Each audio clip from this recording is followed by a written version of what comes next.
Hello, welcome. What is good, everybody? Tone here, and today we're going to be checking out Dicefolk. This is a demo that I saw during the Steam Next Fest last month, and it looks pretty cool, so I wanted to check it out. So far, I have played a run-through of this demo. It's quite short, actually, but I wanted to just go through the tutorial, and so we're going to go through it and check that out. But what this is, it's a roguelike Dicebuilder Monster-battler, which is a genre I'm not too familiar with, the Monster-battler, which is just like a Pokemon-like style game. I actually don't know how big the genre is outside of Pokemon, but I haven't kept up with it or anything, so kind of cool to check out a game like this because it's not something I'm used to doing. And that's really something that's pretty cool about roguelikes becoming popular, is that it does introduce me to a lot of genres in gaming that I wouldn't normally check out if they weren't like adapted into like a roguelike form like this. Even if sometimes people bemoan how many other genres just like try to make a roguelike version of themselves. But yeah, this game has some cool mechanics, so I'm excited to check it out with you guys. And yeah, being a monster battler, monster catcher, whatever I don't even know what the real name for the genre is, but it has like a ton of like monsters and variety that you can end up with here. And I do think that a lot of the game variety is in the different monster types you can get. Lots of different equipment which like modifies your enemies. These are the die faces, cool stuff like that. But let's jump into a new, I don't even know why it says continue here because it said I finished the demo. We'll jump into a new game here. And before we do dig in any further, I'll give my usual reminder that if you guys would like to support my channel and everything else I do over here, you can do so over at patreon.com/tonehack, so feel free to check that out. And yeah, so we have the talismans are like the starting clan, or like whatever you want to do. They control your pool here. They probably all have different mechanics. Ooh, clear the third world using the Wrath Talisman. So I wonder if there's 3 quote-unquote worlds to this. That's the structure of the game, which I was wondering about. But yeah, so these are the ones that we can recruit as we go along. It doesn't really tell us any more information there. And then there's some kind of progression between runs that lets us unlock more stuff. And I think the meta progression is only unlocks, which is good. Although this style of game, it's probably going to have some kind of ascension system. I'm not a fan of those, but I just assume that a game like this will do that. But yeah, let's jump into the only one available in the demo and see what we've got here. So we get a map here. Actually, not your typical node grid. We can move around here freely. This is more of like a Dicey Dungeons style map. And what do we have going on here? This is our kind of squad and character sheet. So we have 3 dice, and so we can see the die faces here. We have a team that starts out with the same 3 guys. They have different portraits, which is neat. And we can change like the leader. They have stats, and we have tokens, which are essentially potions up here. So we'll get to see how that plays in after we go into a combat, which I think we should just jump right into a combat before checking anything else out. I think opening a chest might be the first thing you actually do in a run like this, because it's going to give us an immediate boost. But I want you guys to see what battle is like before we dig in. You can see like the animations and art in this. It feels pretty well polished. The intro the first time you play that kind of explains like the backstory or whatever is voice acted, which was cool. So it has some cool stuff going on with that. So yeah, how this works, it's like a lot of like interaction based stuff, which I really like. Like I think that leads to some like juicy turns and decisions and like a lot of tactical depth. So what this guy has is on spawn, if they're in the lead, they attack the opposing leader. So, and we choose our leader. So when we spawn in, start of the fight, if this guy's in the front, they get to attack. These guys have that too, but they're not in the front. So how this game works is the 2 guys on each side that are in the front are the leaders, and they're kind of who are like active in the combat. But then rotating and position end up being pretty significant in this game. this dice, the one in the middle we have here, all it does is rotate positions. We move guys in and out. Some guys tank hits, some guys dish out damage, and then there's a lot of like effects that proc on rotation. There's a lot of cool stuff going on there. And like this guy says on attack that our team, the attacked team, randomly rotates. These guys have no effect. So a lot of these guys have passive effects and stuff like that going on. Of course we have hit point bar. This is our damage. And yeah, but the big thing here is our dice. So we have 3 dice and the enemy have 2 dice that they roll, and we play the enemy's die, which I think is like one of the cool things that this game is doing. Instead of these guys behaving randomly or even deterministically and we have to like work around that, we're just given their dice and they roll randomly like ours, and we just have to use them. But I can choose what order these get used, which makes it pretty interesting. So I could rotate if I didn't want this guy to get attacked by this guy and stuff like that. So let's take a look at what we've got here. So you make us rotate when you attack. This is guard, which absorbs 1 source of damage. Their attack dice here says clash, which means they attack us and then we attack them. And then this is idle. Idle are basically blank faces, and actually we rolled really well here because they only have 1 idle on that side and they hit it. And basically you can end the turn whenever you use all of the enemy's dice. We don't have to use all of ours, we have to use all of the enemies. So what I'm going to do is play guard, use the clash attack, so we absorb theirs, and then we damage. They made us rotate, so actually I probably should have used my attack first because he has the most strength. But also it doesn't matter because you're dead anyways. And then we can rotate if we want. Sure, we had a random rotate. So this guy has high health but low damage. Go ahead and end our turn and jump in the next one. So these guys are just plain, all they are is a pool of hit points and a number of damage. So you have the least hit points, so I'll let you use your clash attack. I'm gonna do the same thing, put up my guard so I can absorb it. Then you have the least hit points here, so I'm gonna use our random rotation before attacking. And we'll use our reckless attack here, and the reckless attack incapacitates us, which means we cannot attack until the following turn. It's the last attack we can do, but it's the last action I'm going to do, so I'm just going to use it. And I can't end the turn yet because I have to use all of our dice, so we're going to do a rotation here. So once you figure out like the flow of combat, when I played through this last time, I was going way slower.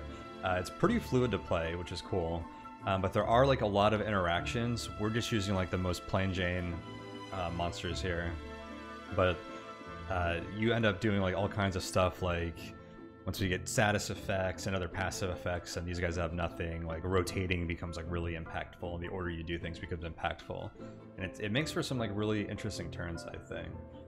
Our token here just, let's see, heals everyone 50% of our max hit points. Just wanted to check what that is. Alright, so we're going to have to take an attack. I rolled guard here again, so I think I'm just going to absorb this attack. We're going to get out of this fight real clean. And I'm just going to attack you. And then I don't even think we rotate because you do the most damage, but you guys have to rotate. Alright, so these guys have ranged attacks, which means they can attack anyone, but we get to pick, so that actually becomes even more beneficial for us. You have a ranged attack.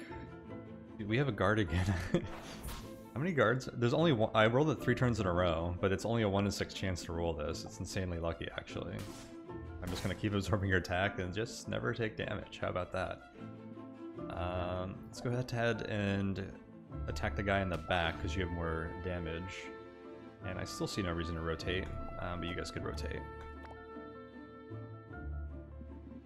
Alright, they have a clash, which I will use with this guy, because you do the least damage, so I'll kill you. And then anyone will kill you, so I'll let you attack someone that has more health. And then clash means that both guys attack, so you end up dying. And victory! Our first fight has concluded. So yeah, these clouds mean we don't know what's back there. There's the fog of war, but we do know where the shrines are, and these are where we can recruit new monsters to join us. I haven't seen a bonfire yet, so I don't know what that does. I feel like I shouldn't do that while everyone's at full health. Well, nearly full health. Let's check out the shrine. So I guess there are 3 shrines per map. Look at this guy. They like an orca whale, cat. They have like a Cubone helmet. There's a lot going on here. There's 3 shrines. You can only recruit one of these chimeras. I actually don't like the word chimera. It's a little clumsy to say, so I'm just going to keep calling these monsters. I will not use the trademark Pokemon, though. I'll try not to, at least. But yeah, we can only recruit one of these per map, so I can reject this guy, and if I do, I can't come back. We won't get to come back and pick this guy. But if I want to like gamble on one of the other shrines, we can reject this guy. Oh, it actually shows us how many shrines we've done so far. This guy's passive is on attack. They have a small chance of attacking again. 16 health, 4 strength. This guy doesn't seem too strong in particular to me. I mean, I wish it told me what the small chance was. Maybe it's like 20%, which is probably decent. But I want to see more of these guys, so we're just going to reject this for now. I guess there's a benefit to taking one early when our party is all these like weak dudes. But honestly, that dude was about as weak as these dudes, and his passive didn't sound that interesting, so... Actually an easy pass. Okay, so I guess I want to work towards these other ones. Let's go check out the chest. Did I not get loot after the last fight? I guess not. So the chest dropped a dice fragment. This is equipment. It says no more dice, deals 1 damage to all opponents up to 6 times. What? Oh, this means when I'm out of dice.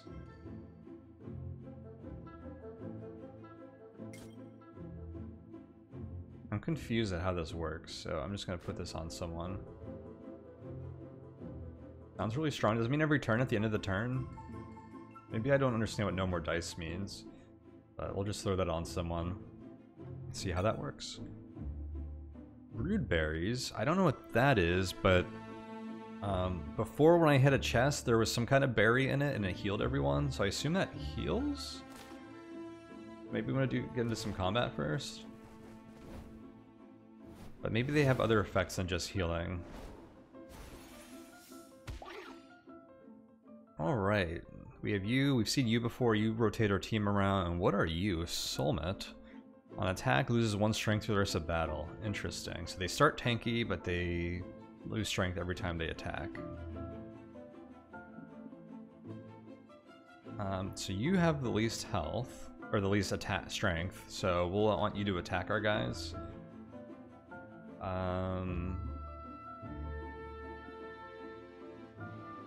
Let's do this. You have 10 health. So I can attack you here for 6. I can rotate, so you attack our tanky guy, but they still have enough damage to kill you anyways. Seems cool. And then we have to do a rotation here to use up all our enemies' dice and end their turn. Alright, what do we got going on here?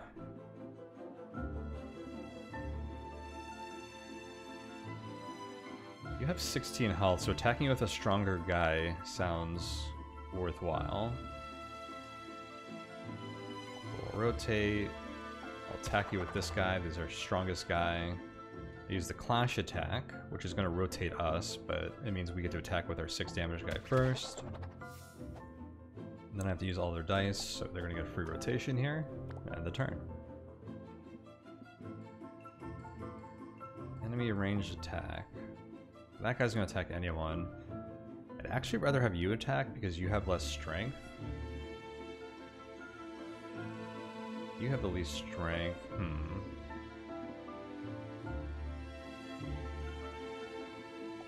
So let's try to damage you. Rotate, and then let you attack someone. I'll let you attack the tanky guy.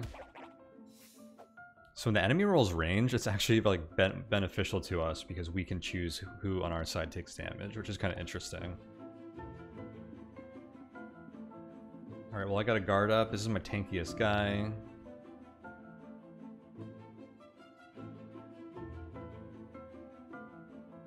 I should use the guard on you, because that's your strength and it's going to go down. You attack, then I'll attack you again. And I don't even have to rotate. It doesn't matter. I'll bring in our tanky guy to the front again. Oh. Oh yeah, the no more dice thing. I forgot about that. So I haven't been using all the dice, I think, but I should have been. Whoops. I forgot I had that. So there were probably times where I could have like rotated and triggered that. Cool. So our loot from this fight is a die face, range attack ×1. I think that just means how many of this drop we got. So this is the dice building part. We get to pick where this goes. So if I want to keep this die like attack heavy, but like not have the incapacitated ones and have like a more flexible range attack, I can put it on here. But I'm gonna start just filling up these idle, because they're basically blank die faces, to make this die more powerful.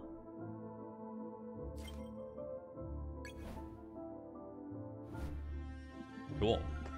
We have a shop here. I have 16 gold, which isn't a whole lot. So I think I'm going to come back and check out this broodberry bush. So this says, collect our loot is a sweet broodberry. This is an instant effect, it says, so it's not equipment or anything like that. It says it lightly heals the chimera of our choice. I'm going to put it on our tanky guy that has the most max hit points. Doesn't say how much it heals. This game should be more explicit about stuff like that. A lot of the healing, at least in like these items, is based on your max hit points. So it's actually more effective when using your max hit points. I don't know if this is based on the max or it's a flat value or what. Alright, let's jump into another battle here. Alright, so we've had these guys in every fight so far. And what is this? Mahamut. When attacked, gains 3 strength for the rest of the turn. Okay, so we don't want to attack this guy before he attacks on any given turn. He gets angry. Okay, so you do 3 damage. You're the weakest out of all of these guys. I think I'm just going to use the clash attack here. Random means they either attack or turn in a random direction. Actually, killing you isn't even that beneficial because you do the least damage. It's almost like keeping their weak guys alive is good. I'm actually just going to use this random. Okay, so you did damage. Put guard up.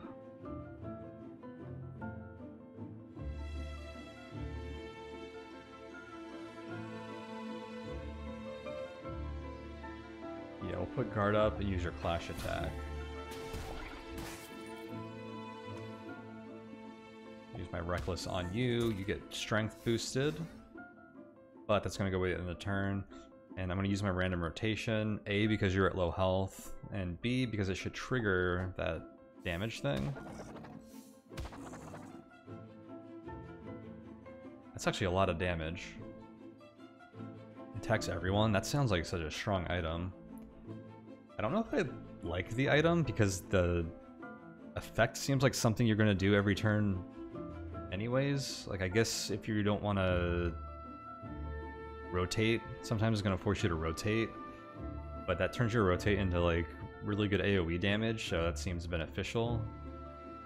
And it doesn't like add anything interesting to, like, there's nothing positional about it. There's nothing that's like on a interesting like effect, like on rotation or on attack. Feels like a, honestly, like a kind of like lazy effect or something. But maybe as the game goes on, there'll be like a lot more situations where we don't want to use dice or something. But it just seems like it's good like all the time. Let's see. So you only do 3 damage. So I'm just gonna let you do the clash. Except I should bring in a tankier or a higher damage dealing enemy. Oh, maybe it didn't matter because you didn't have that much health anyways. Shoot. You're actually gonna die to the idle, or the end of turn, like, dice effect. But if I could attack this guy instead, we would want to. I guess I have to click the idle to proc this effect, which is weird, because that's why I didn't notice it before, because I wasn't clicking the idle. Alright, Chisley. What you got? You got nothing here.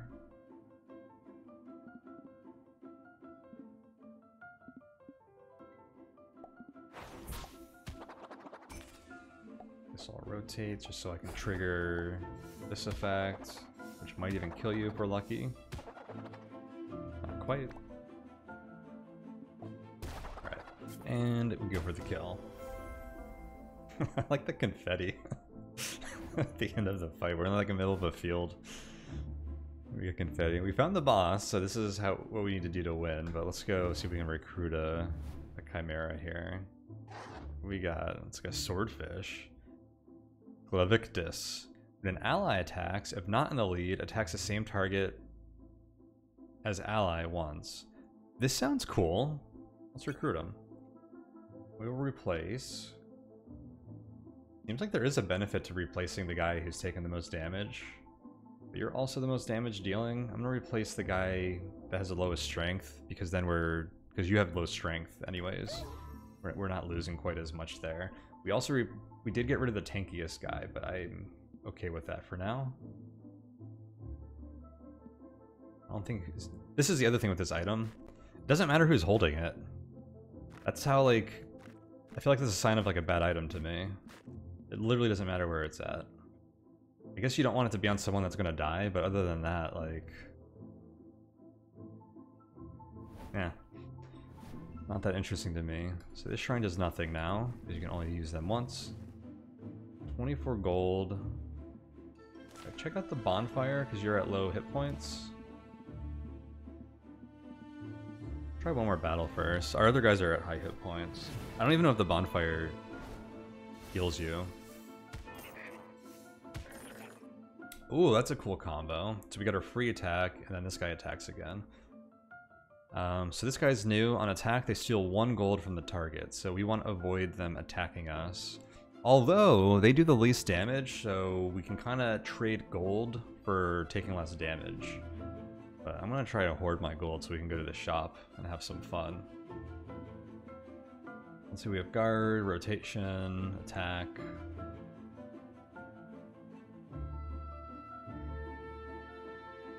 So attacking you is going to kill you because of this guy. You're also going to take a lot of damage from the no more dice thing. How about we rotate to try and maximize value on that? Basically, if I just don't attack you for 2 turns, there's like a decent chance you die anyways. And then I'll put up guard so that I can let you attack and not take damage. I will attack you, you'll get a free attack, and then we'll rotate. And then that comes into play. It only procced once. So sad. It was nice that this guy did not rotate in the front, so we had a random rotation, but then there's also guaranteed clockwise, counterclockwise rotations. So you're gonna die to the dice thing, most likely. Can I let you attack so we don't lose gold?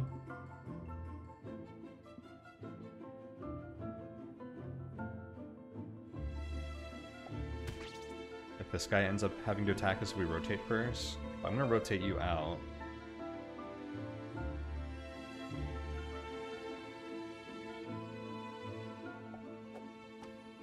This guy comes in front.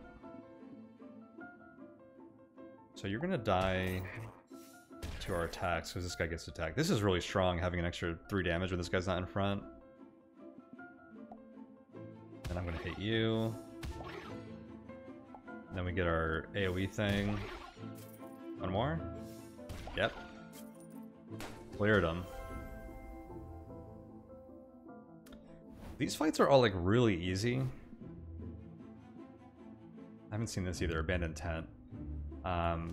But the core mechanics in this game are like a lot of fun. Let's go check out the bonfire. Collect all your loot. So we can rest, revives, and strongly heals all chimeras. Oh, revives means we can bring them back from 0 health. Interesting. Eat slightly increases a random stat of every chimera. Sew a pouch, +1 equipment slot to the chimera of your choice. That would be strong if we had more equipment.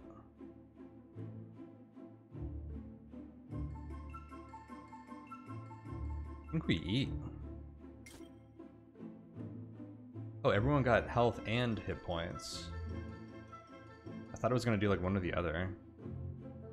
Because it said like random stat or something. Or did I say health and hit points? I meant health and damage. Pretty big. Mostly for the damage part. 1+1 health ain't huge. Let's see what the attempt does. So travel bags grants +1 equipment slot to every chimera on the team. So it's like loot left behind. There we go. That's huge. It's way better than the one on the other guy. Except I bet this is the kind of game where if you have synergizing items, they become like extremely strong. Almost like slice and dice, where if you have like a third item slot on some of the characters, you could like completely break the game. With a cap of 2, like keeps things relatively tame most of the time. Okay, is everyone healed? Not really. Let's go into the elite battle. Okay, we got a lot of new stuff going on here. So this is 24 health. On no more opponent dice, attacks opposing leader. Okay. That's another reason not to use the no more dice, is if the enemy has a no more dice effect. What is this guy? On turn ends, if not in the lead, heals 2 hit points to the party. Oh, this is a support guy. I haven't really seen that yet. Interesting.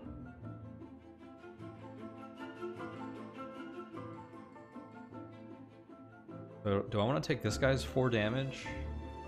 Do the AoE thing? Possibly. This kills. I'll do this, because between when I kill this guy, one of these is going to rotate in the front, and then I can rotate to the other one. I can guarantee that with the clash, I take this guy's 2 damage instead of 4 damage for one of these guys. So we'll do this. Oh, but then this guy can't attack from the clash because I just used that attack. Oh, I have an idol. I was thinking I wasn't going to be able to use this rotate.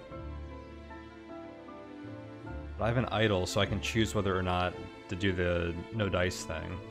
So that's why the idol thing, it's not like automatic. I can actually choose. So these actually become kind of good when there are no dice effects that you want to avoid, because you can control whether you use them or not. I mean, you'd rather have this do something, you get to choose whether you do something good, versus the no dice effect, versus doing nothing in the no dice effect, but... I think I just take this guy's 2 damage, because we're doing a lot of damage to them if this guy attacks. Oh wait, no, but you don't attack. That's right. The question is, will we rotate? I guess we'll rotate so you can tank some of the damage. And then maybe we'll use the heal all token soon.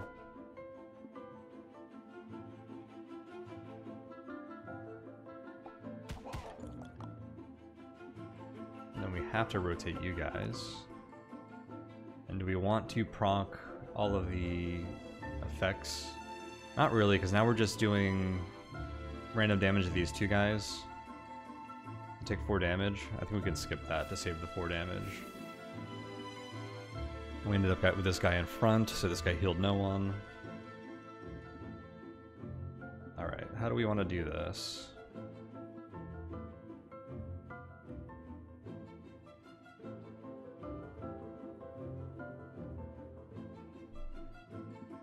We want this guy to attack us, which we can control with the free rotation. We want someone other than this guy to be in front, so we can get the bonus attacks.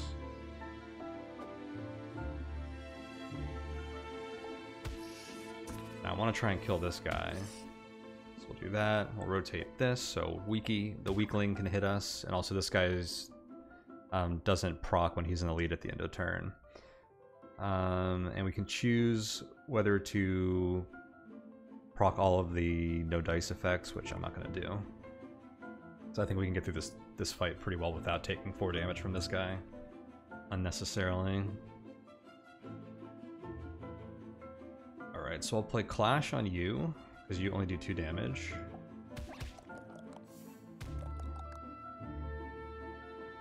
If I attack you again, you die. If I rotate you in first, what am I doing here? 10 damage, you'd be down to 4, but then you would heal them. I think that's okay, because then I could probably kill you next turn before you get an attack, so let's do this.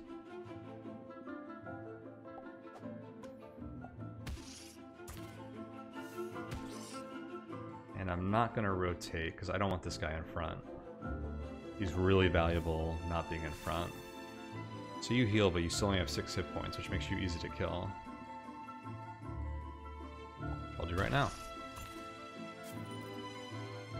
So we survived without this guy's no more opponent dice thing, and now we only have to worry about your 2 damage. Random, you did proc that. I wonder if they could roll rotation on random when they're the only one left. And we may as well use all of our dice now. Misses, okay.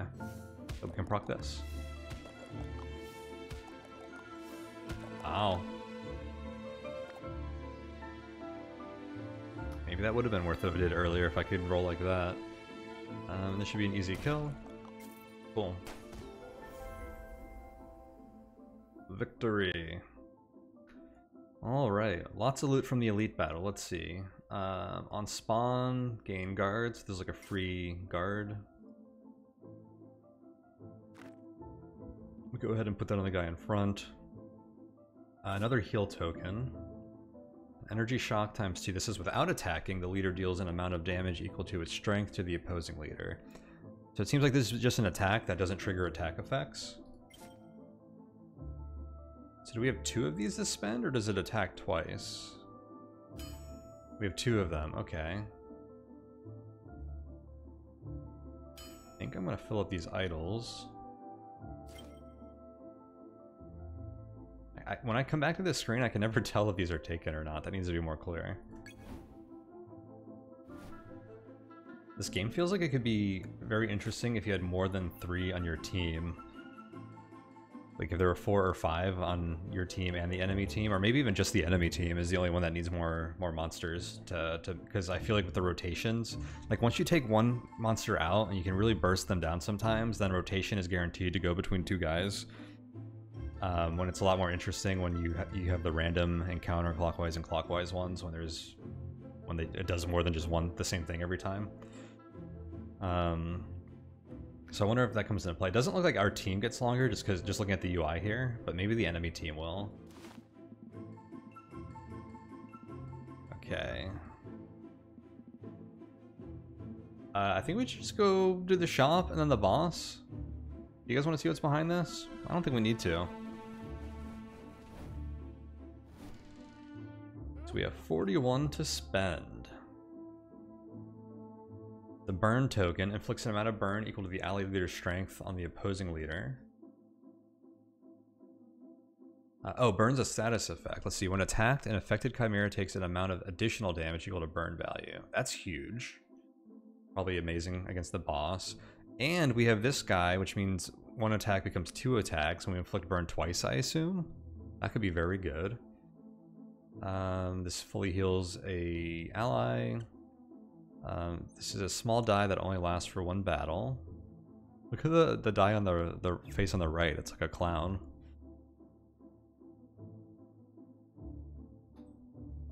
Extra dice sounds strong.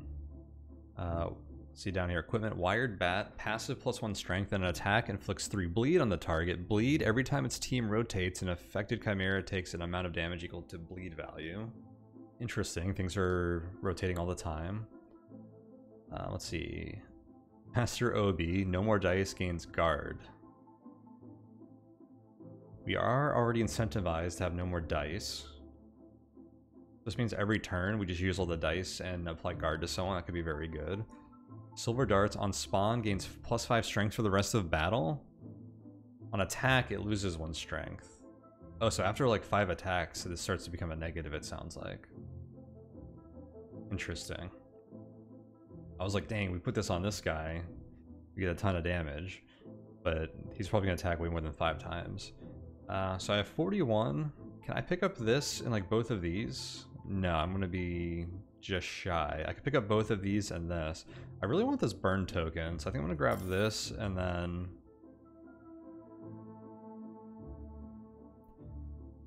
one of these two. I guess I could have grabbed this. If I put this on someone that's not the swordfish, it's probably going to be beneficial too. Someone else probably isn't going to attack 5 times.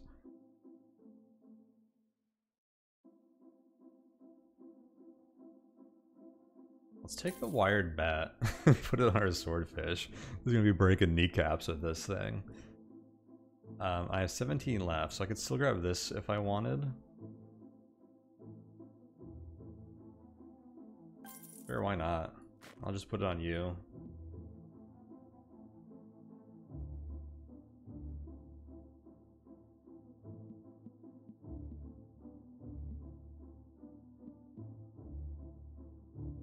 Alright.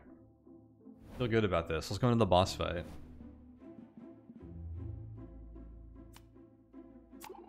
Whoops. Oh, shoot. I thought it was use or don't use, not use or discard. I was supposed to click away. So I just threw away one of my healing tokens. Whoops. Wait, before I go to the boss fight, oh. I was gonna say there's a chance we die when if there's like an effect at the beginning, so maybe I should have healed first. It seems like we're good.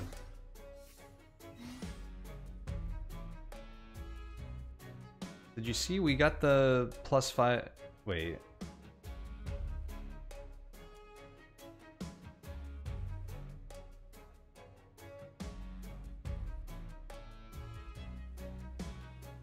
It does this stuff in order, I think. So we didn't get the +5 strength until after we attacked, but we got the -1 strength for attacking. That was bad. I thought we would get like +5 strength right away and then get it on our spawn and attack. Guess not. But this guy did attack and they applied bleed to you. You can tell by the animation. Alright, so in the boss fight, they get an extra dice, and I think this one has to be used by the boss. And what do we got here? The boss, the Strizzly Bear, inflicts 2 bleed on the target. Okay, so they're going to punish us for rotating a lot as well, and then they're paired with a guy that causes us to rotate on attack. This guy, on turn start, grants 1 strength to a random ally for the rest of the turn. Interesting. Who do they grant it to? I'm not sure. Okay. We have idle, rotation. Bulk up, +2 strength for the rest of the turn.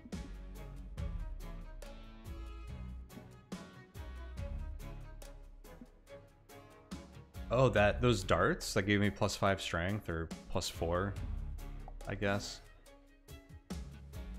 Work really well with the burn token. So we just stacked 13 burn on this guy.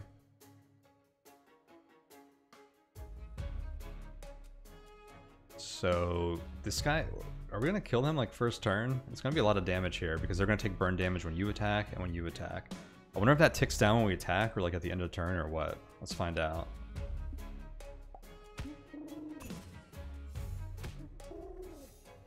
I did 13 applied to both of them. Incredible. Well, there's a burn effect happening here.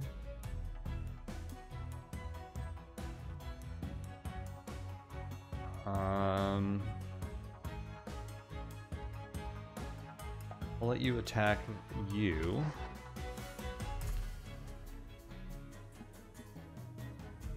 And then I'm going to heal everybody.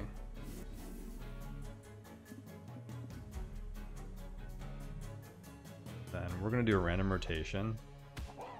I guess I should have done that before healing you because you hit the cap. You might have been at full health still if I hadn't. We're going to use random rotation over here. Oh, you have a ton of bleed damage too, so you're taking a lot of damage when you rotate. The bleed did not proc burn, it's only an attack. Then we're going to do this. Do a bunch of damage to you like that. That was a fantastic first turn. Okay, so you get the strength bonus this turn. I think you got it last time too, because I think you were at 4 strength last turn. Okay.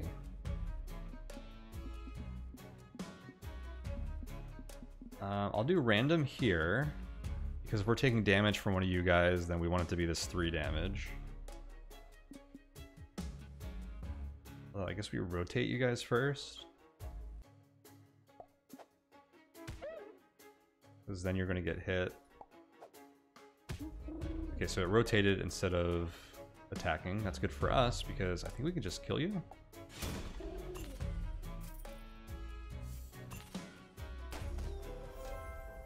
Oh, it ends when you kill the boss guy. I wonder if we would have had an advantage of killing the smaller guys first, we would have gotten more gold, because I noticed he gave us gold on death. I wonder if they would have given us gold when we killed them. So this game might kind of do the thing that incentivizes you for stalling a bit. But it is harder to kill the other guys before the boss, but we could have easily done it that fight. Wow, we crushed that. I know we were using like consumables and stuff, but geez. And then we get an equipment choice here, and I'm guessing these are like boss rewards. So the cookie sandwich, when you enter lead, you get +2 strength for the rest of the battle, but when you leave it, you get -1 strength. I guess this rewards a lot of rotation. The rusty knife, on attack once per battle, it inflicts amount of poison equal to the attacker's strength. Okay. Once per battle, but poisoned at the end of turn, take damage equal to poison value. Cool, cool. Chalk idol on respawn, or no, on spawn gains relentless. Relentless says an affected chimera survives 1 fatal attack and is left with 1 HP. Wow, so they could die once per battle, basically.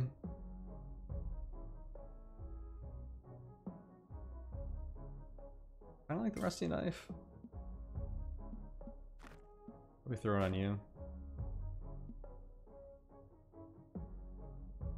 That'll be good for when there's like a tanky enemy. But that's the demo. Clearing the first island there. So that's Dicefolk. This game has a lot of potential. Just the first island and like the difficulty, it's not up there for me. Like I don't think the replayability is there, but obviously that's just the first island. So I'm really excited to see what it's like when you play through the whole thing. We get to really build out our party with equipment and different monsters and different dice. And really build strategies like that. I'm sure that as you go from each map to the next map, that there's a lot more like combat depth, which is what I'm really looking for. Because there's a foundation here with just like the base mechanics and stuff for some really fun, challenging, complex like turns and stuff. That's what really excites me about this game. So I don't know when the game comes out. I did not see a release date on their Steam page, at least, but I definitely would like to check this out when it comes out and see what the full game looks like, because I think this has the bones for a really fun game here. But it looks like that is it for Dicefolk here. I don't think there's much more in the demo to check out, so I'm not going to really be playing this anymore. But like I said, looking forward to the full version whenever it releases. But that is it for me here. Thank you guys so much for hanging out. Do check out the links in the description below. You can find my Patreon if you want to show some support for me and this channel. It's over at patreon.com/tonehack. You can find my Discord, where we have lots of fantastic discussions about roguelikes and other things. But that is it for me. I am out. Thanks you guys again once more for hanging out with me today, and I will see you all next time. Later, everyone.